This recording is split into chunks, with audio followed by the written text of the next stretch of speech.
Yut Samagon. Seperti biasa, bagaimana kabar kalian untuk saat ini? Semoga semua apa yang kalian lakukan dan rencanakan agar segera untuk terrealisasikan. Dan jangan lupa untuk bersyukur setiap harinya. Jadi, untuk video kita kali ini, kita akan terfokus untuk membahas hal yang masih menjadi misteri dalam dunia One Piece, yaitu kehadiran dari 5 kakek-kakek legendaris dalam dunia One Piece. Mereka menyebut diri mereka sebagai Gorosei.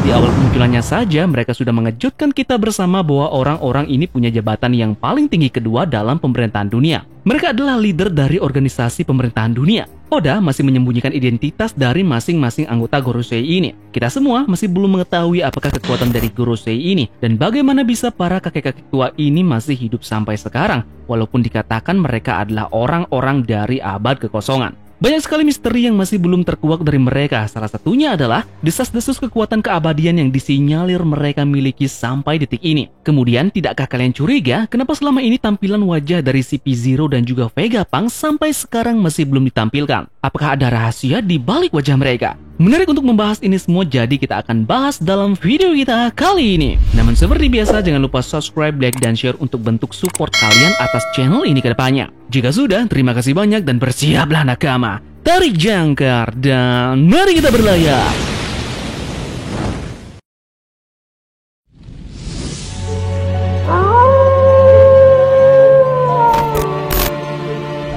Gorosei adalah sekelompok naga langit peringkat tertinggi yang menjadi leader untuk membentuk pemerintahan dunia. Mereka pada dasarnya memegang otoritas terbesar atas seluruh dunia. Sejauh ini, tidak ada nama mereka yang terungkap dan tidak diketahui bagaimana mereka menjadi leader dari pemerintahan dunia. Mereka hampir selalu ditemukan di ruang otoritas di Kastil Pangea. Konsep dasar teori yang berputar di sekitar Gorosei adalah bahwa ada kemungkinan bahwa mereka abadi, atau setidaknya memiliki umur yang sangat panjang yang berpotensi berasal dari abad kekosongan. Orang-orang yang percaya pada teori ini biasanya melihat Gorosei sebagai orang-orang yang membentuk dan mengambil alih dunia. Mereka mungkin telah memimpin organisasi ini selama berabad-abad. Karena itu, kemungkinan mereka akan berperan sebagai antagonis terakhir dari manga One Piece. Karena masa lalu mereka yang misterius dan juga kelam selama peristiwa Void Century. Ini pun memiliki hubungan dengan banyak aspek dari manga One Piece. Meskipun hampir tidak ada bukti untuk teori keabadian ini, ada satu hal yang dianggap banyak penggemar sebagai bukti utamanya. Hanya bukti inilah yang rasanya menjadi acuan kita untuk menyimpulkan bahwa Gorosei itu abadi. Bukti itu adalah kilas balik dari Nico Robin.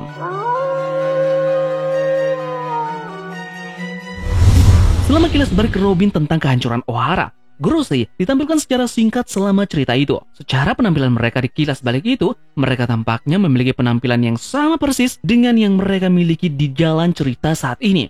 Meskipun penampilan dari mereka sama dan mereka tampaknya tidak menua sama sekali. Peristiwa kilas balik Ohara dan alur cerita untuk saat ini itu berjarak 20 tahun. Gila, 20 tahun merupakan waktu yang tidak cepat. Nah, karena itulah ada banyak kebingungan dan diskusi tentang proses penuaan Gorosei dan kemungkinan mereka bisa abadi. Sedikit bukti lain yang dapat dianggap kecil ketika dibandingkan dengan bagian sebelumnya adalah fakta bahwa Gorosei tampaknya memiliki pengetahuan yang sangat terperinci tentang apa yang terjadi di abad kekosongan. Sehingga tampaknya hampir seolah-olah ada hubungannya dengan mereka secara pribadi. Ini juga mungkin menjadi sedikit kode dari Oda Sensei mengenai kebenaran dari Gorosei yang memang orang-orang ini merupakan orang-orang dari zaman abad kekosongan itu. Ada beberapa rumor penyebab kemungkinan konsep keabadian di sekitar Gorosei. Beberapa orang mengatakan bahwa itu ada hubungannya dengan harta karun nasional Marjowa yang dikatakan oleh Doflamingo. Banyak juga yang beranggapan liar yang berpikir itu bisa jadi sesuatu seperti pohon iblis atau senjata kuno dan bahkan sesuatu yang lain. Namun menurut Tamagon pribadi, yang paling tepat untuk saat ini adalah kemampuan dari penggunaan OP-OP Nomi yang dimiliki oleh Law. Kita mengetahui bersama bahwa kekuatan spesial yang dimiliki oleh buah iblis OP-OP Nomi adalah bentuk keabadian. Tingkatan tertinggi dari OP-OP Nomi seperti yang dikatakan oleh Doflamingo adalah mendapatkan keabadian bagi siapa saja yang ingin memilikinya. Namun efek samping yang dihasilkan oleh kekuatan itu sangat fatal, yaitu pengguna hanya bisa mendapatkan kematian. Meskipun teori ini membutuhkan beberapa faktor lain agar sangat menguntungkan bagi Gorosei. Bisa jadi setiap anggota Gorosei telah menjalani operasi awet muda yang dapat dilakukan oleh pengguna OP-OP Nomi. Jadi mereka memilih beberapa orang yang akan dijadikan tanda petik pengantin untuk ia manfaatkan kekuatan OP-OP Nominya dengan memberi mereka keabadian. Untuk melakukan operasi ini, pengguna buah harus mengorbankan nyawanya. Nah, karena itu, buah akan menghilang dan muncul lagi kembali di suatu tempat di seluruh dunia setiap kali operasi ini dilakukan. Jadi, agar semua anggota Gorosei ini dapat menjalani operasi ini, mereka harus melacak buah dan melatih seseorang dengan baik tentunya. Cukup dengan buah iblis dan kemudian meyakinkan dan memaksa pengguna untuk menyerahkan hidupnya sendiri. Kecuali jika mereka menemukan cara untuk membuat pengguna buah tetap hidup atau membangkitkan pengguna setelah setiap operasi. Proses ini perlu diulang sampai semua anggota Gorosei menjalani operasi awet muda. Mengapa pemerintahan dunia gencar untuk mengincar lagi buah iblis Ope Opinomi? Atau sekedar mengincar hal yang berbau seperti buah iblis Ope Opinomi, yaitu memanipulasi usia. Pemerintahan dunia bahkan berusaha keras untuk memfasilitasi kesepakatan dengan bajak laut tertentu untuk mendapatkan Ope Opinomi ini, menawarkan mereka uang sebanyak 5 miliar untuk itu. Tentu saja yang kita ketahui bersama buah iblis Ope Opinomi berakhir di tubuh milik Lau, dan tentunya yang menjadi tanggung jawab di sini adalah Roshinante alias Corazon. Pemerintahan dunia tentunya gagal untuk mendapatkan kekuatan ini karena kekuatannya sudah diambil alih oleh tubuh seseorang. Corazon mengkhianati Sengoku untuk menyelamatkan nyawa Lau pada saat itu. Mereka tentu tidak menyerah begitu saja setelah Ope Opinomi ini kandas. Kali berikutnya kita bisa melihat pemerintahan dunia mengejar kekuatan untuk membalikan usia adalah di Pulau Wall Cake. Stacy, yaitu agen dari CP0, berusaha untuk mengklaim kotak Tamata Bako. Tamagon sempat menonton ulang lagi sebelum di Pulau Fishman Island bahwa kotak ini seharusnya berisi energi steroid, obat kuat yang dapat meningkatkan kekuatan dan tanda petik mempengaruhi usia. Kita pun bisa melihat dampak negatif dari obat kuat ini yang ditunjukkan oleh Hody Jones beserta dengan krunya meminum obat ini. Overdosis adalah efek samping dari obat kuat ini. Tentu itu membuat mereka semua tua, sangat menua. Nah, menarik untuk melihat pengaruh semacam ini dari obat lain baru-baru ini. Apa kalian masih ingat tentang kejadian yang dimana kombinasi NHC-10 milik Caesar dan Rumble Ball milik Chopper membuatnya berubah menjadi Baby Grand Chopper?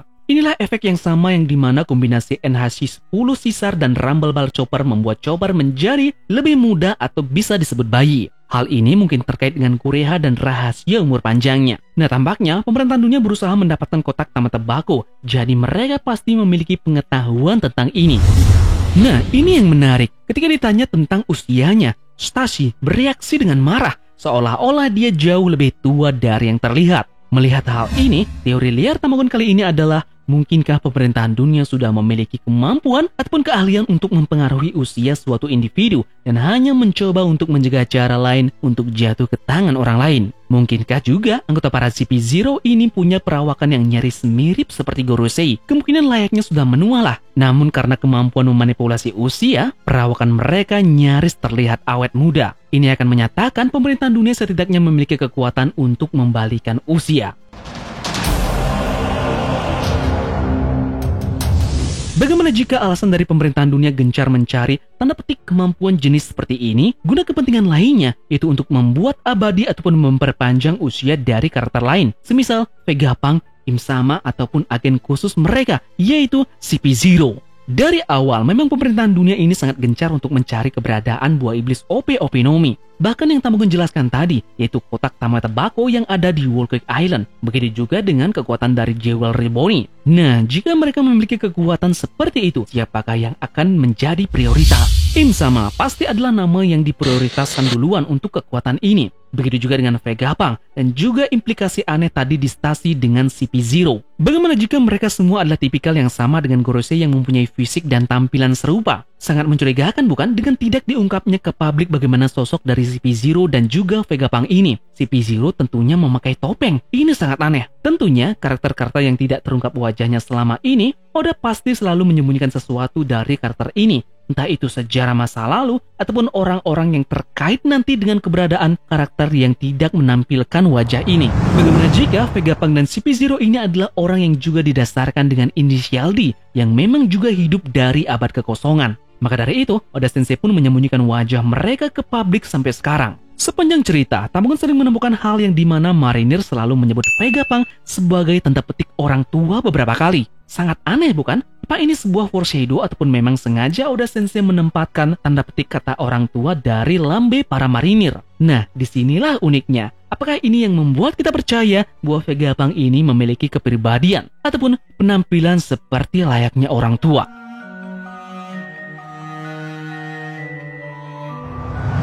Nah, sampai detik ini, kita masih belum mengetahui penampilan dan bagaimana fisik yang dimiliki oleh Dr. Vegapunk, dengan asumsi bahwa, seperti yang Tamagon bilang tadi, bahwa Marinir mengatakan dia adalah tanda petik orang tua. Overall, Tamgon dapat menyimpulkan bahwa pemerintahan dunia sangat berhasrat untuk memburu kemampuan yang dapat mempengaruhi usia, dan mereka sangat menginginkannya. Satu hal yang pasti, alur cerita ini akan menjadi sangat signifikan dan kemungkinan melibatkan Gorosei, Im Sama, bahkan mungkin Vegapunk. Bisa saja World Government membuat kemampuan ini untuk membuat satu pasukan spesial yang dimiliki oleh pemerintahan dunia, yang dimana kemampuan dari pasukan ini menunjukkan bentuk immortal pada tubuh pasukan pemerintahan dunia. Ini juga terkait dengan alasan mengapa pemerintahan dunia berusaha menciptakan raksasa dari manusia. Tentunya kita tahu mereka sangat amat gemar untuk menciptakan raksasa dengan bentuk manusia. Apakah ini yang menjadi kunci mereka yang nanti akan tanda petik dimasukkan immortal pada tubuh raksasa? Mereka bisa saja memanfaatkan faktor garis keturunan raksasa. Ini adalah sesuatu yang mungkin bisa kita lihat pada Elbaf nanti.